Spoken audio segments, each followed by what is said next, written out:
شكرا يا ربي شكرا.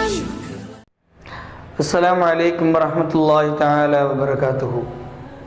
الحمد لله رب العالمين والصلاة والسلام على سيد المرسلين وعلى آله وصحبه أجمعين. أما بعد قال الله تعالى واعتصموا بحبل الله جميعا ولا تفرقوا.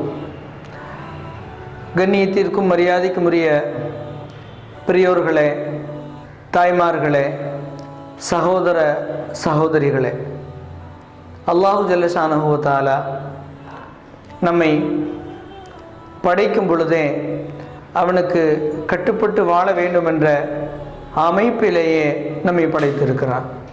அவனை ஏற்றுக்கொள்ள வேண்டும் என்ற உத்தரவும் நமக்கு கொடுத்திருக்கிறான். அதில் குர்ஆனிலே நமக்கு என்னென்ன கட்டளைகள், சட்டங்கள், விதிமுறைகள் சொல்லி தந்திருக்கிறானோ அதில் ஒரு குறிப்பிட்ட ஒரு கட்டளை, ஒரு உத்தரவு, இதை நாம் கொஞ்சம் ஆழமாக இன்றைக்கு பார்க்க போகிறோம். இறைவன் குர்ஆனிலே சொல்லுகிற பொழுது வஅதஸிமு பிஹப்லில்லாஹி ஜமீஆ, அல்லாஹ்வின் கயிறை பற்றி பிடித்து கொள்ளுங்கள், பிரிந்து கிடக்க வேண்டாம், வேற்றுமை கொள்ள வேண்டாம் என்ற பொருளிலே இறைவன் சொல்லுவான். அல்லாஹ்வுடைய கயிறு என்பதற்கு நபிகள் பெருமானார் ஸல்லல்லாஹு அலைஹி வஸல்லம் அவர்களில் இருந்து இன்று வரை அல்ல, இனி வரக்கூடிய எல்லா இஸ்லாமிய அறிஞர் பெருமக்களும் சொல்லக்கூடிய ஒரே விளக்கம், அல்லாஹ்வினுடைய கயிறு என்பது குர்ஆன், திருக்குர்ஆன். குர்ஆனை எந்த அளவுக்கு நாம் பற்றி பிடித்து கொள்கிறோமோ, நேசிக்கிறோமோ, அதன்படி வாழுகிறோமோ, நம்முடைய வாழ்க்கை சிறப்பாக இருக்கும். ஆரம்பத்தில் குர்ஆன் என்பது என்ன, அதை எவ்வளவு தூரம் நாம் பற்றி பிடித்து கொள்ள வேண்டும் என்பதை நாம் தெளிவாக புரிந்து கொள்ளலாம்.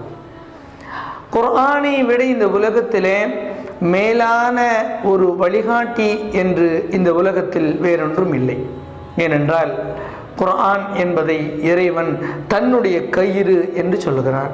ஒரு மனிதன் பாதாளத்தில் கிடக்கிறான் என்று வைத்து கொண்டால், ஒரு மிகப்பெரிய பள்ளத்தாக்கில் கிடக்கிறான் என்று சொன்னால், அவன் மேடேறி வருவதற்கு, உயர்ந்து வருவதற்கு ஒரு மிகப்பெரிய கயிறை மேலே கட்டி அதிலிருந்து பிடித்து இழுத்து தன்னை மேலே ஏற்றி கொண்டு வந்து கொள்வதற்கு அந்த கயிறு உதவியாக இருக்கும் என்பது போல, வாழ்க்கையில் கீழே இருக்கக்கூடியவர்கள், தாழ்வில் இருக்கக்கூடியவர்கள் உயர்ந்த வாழ்க்கைக்கு வருவதற்கு ஒரு கயிறை போல இந்த குர்ஆனை பயன்படுத்தி கொண்டு இதனுடைய சட்ட திட்டங்களை முழுமையாக பின்பற்றி வாழ்ந்தால் அவன் வாழ்க்கையினுடைய மிகப்பெரிய உயரத்திற்கு அவன் வர முடியும் என்பதை இறைவன் குறித்து சொல்வதை அல்லாஹ்வுடைய கயிறு என்று சொல்லுகிறான்.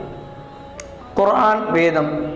இந்த குர்ஆன் வேதம் என்ற இந்த வேதத்திற்கு முன்பதாக தாவூது நபிக்கு வழங்கப்பட்ட ஜபூர் வேதம், மூசா நபி அவர்களுக்கு வழங்கப்பட்ட தௌராத் வேதம், ஈசா நபி அவர்களுக்கு வழங்கப்பட்ட இன்ஜீல் வேதம், இதுவெல்லாம் இறைவனுடைய வேதமாக இருந்தாலும் கூட அந்த வேதம் எல்லாம் ஒரு காலகட்டத்திற்குள் பின்பற்றி வாழ்வதற்காகவே அது வழங்கப்பட்டது. ஆனால் குர்ஆன் வேதம் நபிகள் பெருமானார் ஸல்லல்லாஹு அலைஹி வஸல்லம் அவர்களுடைய காலத்தில் இருந்து இந்த உலகம் அழியும் வரை எத்தனை மனிதர்கள் பிறந்து வருவார்களோ, முஃமின்களாக வாழ்வார்களோ, அத்தனை பேர்களும் பின்பற்றி வாழ வேண்டும் என்பதற்காக வழங்கப்பட்டது. சரி, இந்த குர்ஆனுக்கு புதிய புதிய விளக்கங்கள் தேவைப்படுமா? கால மாற்றத்திற்கு தகுந்த மாதிரி, நவீன கண்டுபிடிப்புகளுக்கு தகுந்த மாதிரி ஏதாவது புதிய மாற்றங்கள் தேவைப்படுமா என்றால் தேவைப்படாது. அதற்கான விளக்கத்தை நபிகள் பெருமானார் ஸல்லல்லாஹு அலைஹி வஸல்லம் மிக தெளிவாக அதை சொல்லிக் கொடுத்திருக்கிறார்கள். எந்த இறை வசனத்திற்கும் இனிமேல் கால மாற்றத்திற்கு தகுந்த புதிய விளக்கத்தை நாம் சொல்ல வேண்டிய, இனி வரக்கூடியவர்கள் சொல்ல வேண்டிய அவசியம் தேவை கிடையாது. ஏனென்றால் அத்தனை விளக்கத்தையும் நபிகள் பெருமானார் ஸல்லல்லாஹு அலைஹி வஸல்லம் சொல்லிக் கொடுத்து விட்டார். அது மாத்திரமல்ல, குர்ஆனிலே யாராவது இதற்கு இன்னொரு விளக்கம் தேவைப்படும், இந்த சட்ட மாறுதல் தேவைப்படும் என்று குர்ஆனை யாராவது குறை கூறுவதாக இருந்தால் நாம் அதை விட்டு கொடுக்க முடியாது. ஏனென்றால் குர்ஆனை தொகுத்தது நாம் அல்ல, இறைவன்.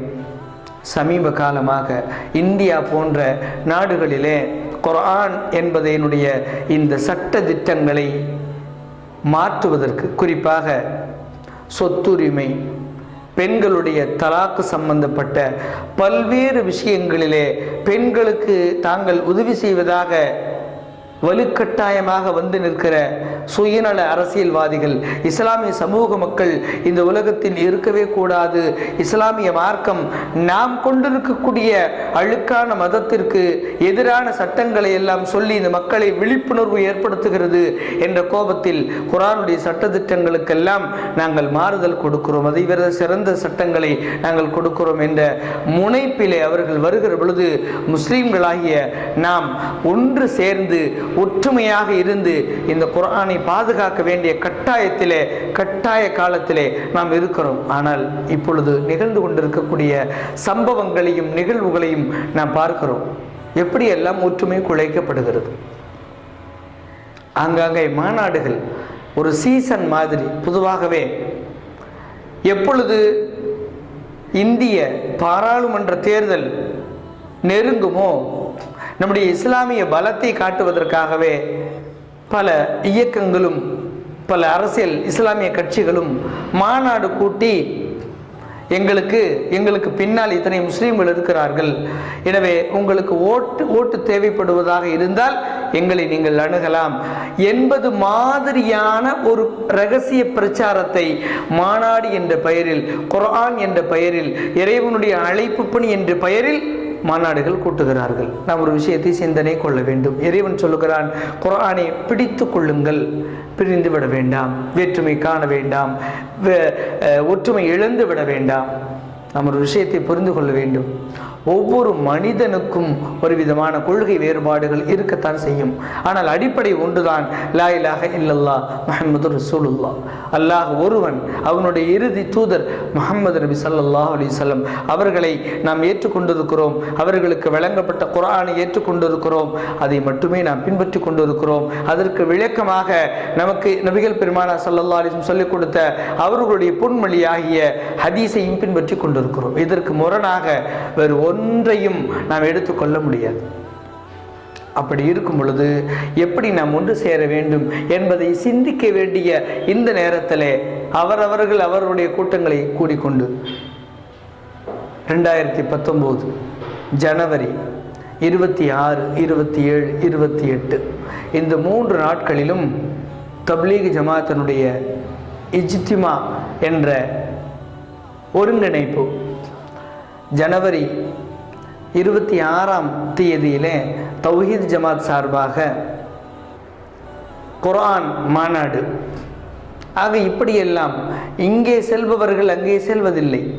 முஸ்லிம்கள் ஏதோ ஒரு விஷயத்தை எடுத்துக்கொண்டு இப்படி பிரிந்து கிடக்கிறோமே, இது நம்முடைய அரசியல் பின்புலத்திற்கு தகுந்ததா, இது நம்முடைய ஒற்றுமையை குலைக்கக்கூடியதாக இருக்காதா, நம்மை எதிரியாக பார்க்கக்கூடியவர்களுக்கு சாதகமான சூழலை ஏற்படுத்தி கொடுத்து விடாதா என்பதை சிந்திக்க மறந்து விடுகிறோம்.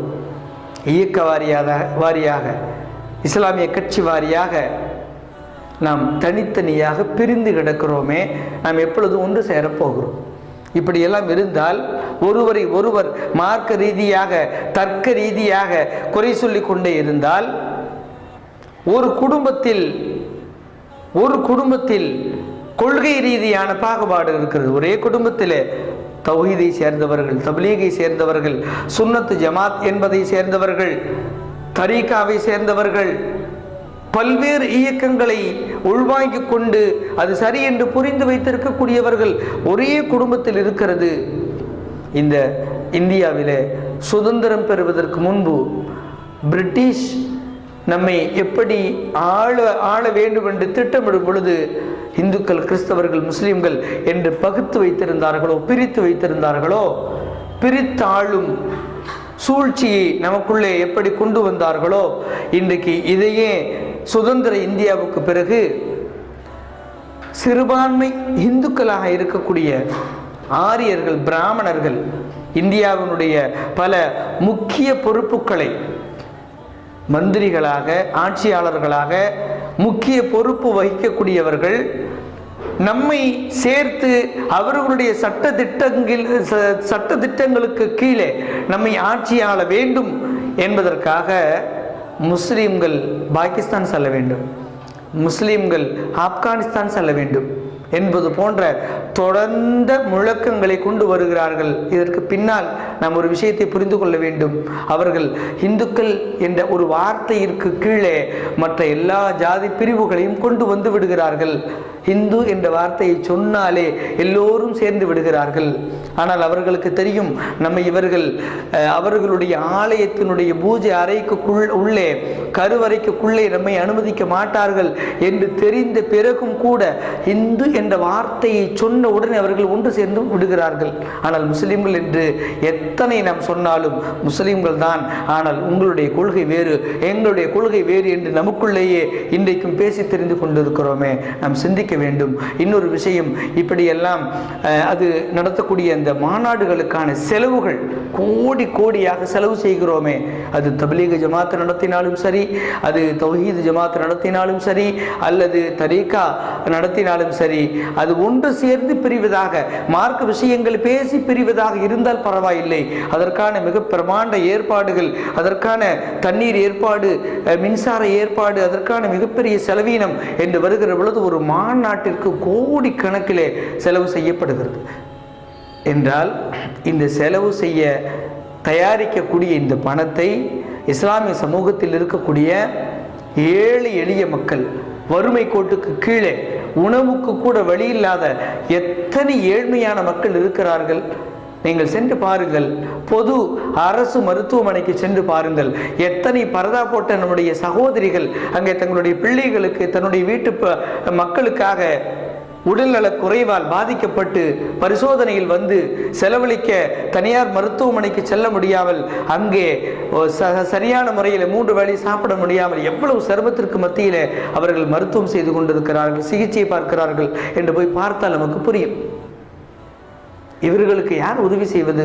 இப்படியெல்லாம் மாநாடுகள் என்ற பெயரிலே, இஜ்திமாக்கள் என்ற பெயரிலே வீணான விரயங்களை செய்வதை பயன்படுத்துவதற்கு நாம் வைத்திருக்கக்கூடிய இந்த பொருளாதாரத்தை நம்முடைய மக்களுக்கான ஏழ்மைக்காகவும், வியாதிக்காகவும், மருத்துவ செலவுக்காகவும், திருமண ஏற்பாட்டுக்காகவும், கல்வி உதவி தொகைக்காகவும் நாம் செலவு செய்து ஒற்றுமையாக வாழ்ந்தால் நம்முடைய சமுதாயத்தை, இந்த இந்தியா போன்ற பல நாடுகளிலே நாம் பலத்தால், எண்ணிக்கையால் நிரம்பி இருக்கிறோம், ஆனால் நாம் ஒற்றுமையால் வீழ்ந்து கிடக்கிறோம் என்பதை இந்த நேரத்திலே நினைத்து பார்க்க வேண்டும்.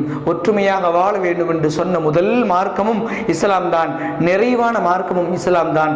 ஆனால் அந்த இஸ்லாத்திற்கு உள்ளே எத்தனை பிரிவுகள், இயக்கங்களின் பெயரால், மார்க்கத்தினுடைய அடிப்படை கொள்கைகளின் பெயரால், கட்சிகளின் பெயரால் எத்தனை பிரிவுகள்.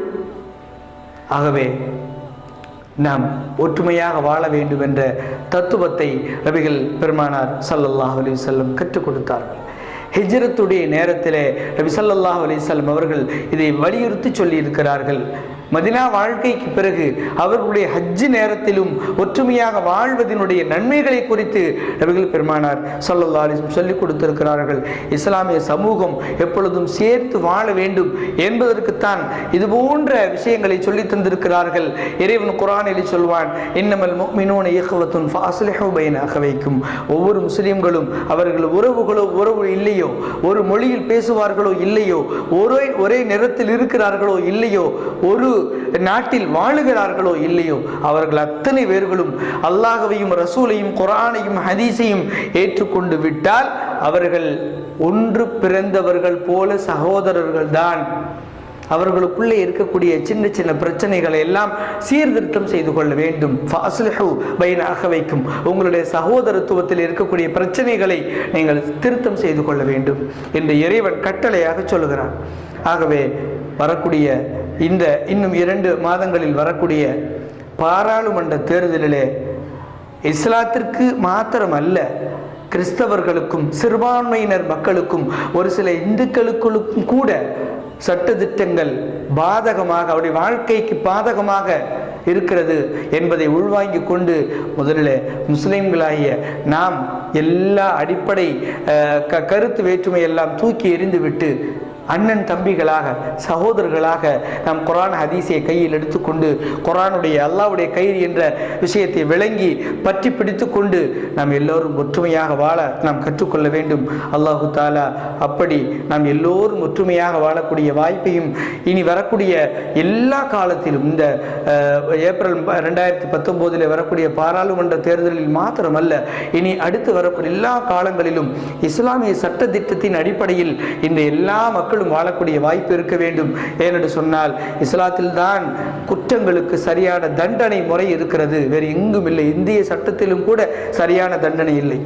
எங்கே தண்டனை முழுமையாக நிறைவு செய்யப்படும் அங்கே பயம் இருக்கும், எங்கே பயம் இருக்கிறதோ அங்கே தான் குற்றங்கள் நடக்காது.